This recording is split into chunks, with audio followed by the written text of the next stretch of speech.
I also didn't have a social media presence, but I used to, but then I I just stopped.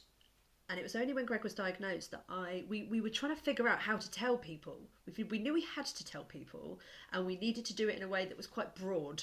So I reinstated my Facebook account, and maybe I had an Instagram account at that point. I can't remember, but it was to tell, because I couldn't deal with the constant messages. So I thought, if I've got a platform that I can just say, this is what's going on, I don't have this barrage of messages all the time.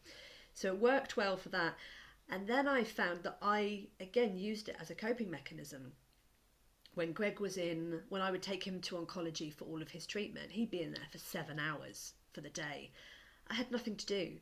And I would use it, so we'd go in every 2 weeks, and I would use it almost as like a little diary, because I couldn't be alone.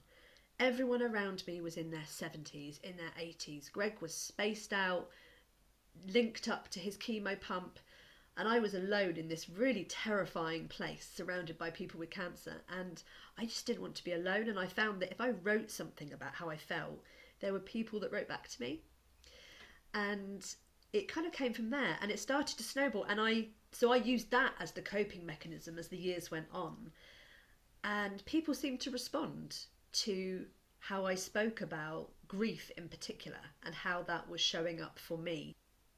And I basically started my own community online that grew, of talking honestly about really difficult things. And that really, I knew that with Greg's imminent death, that was going to be an enormous safety net for me.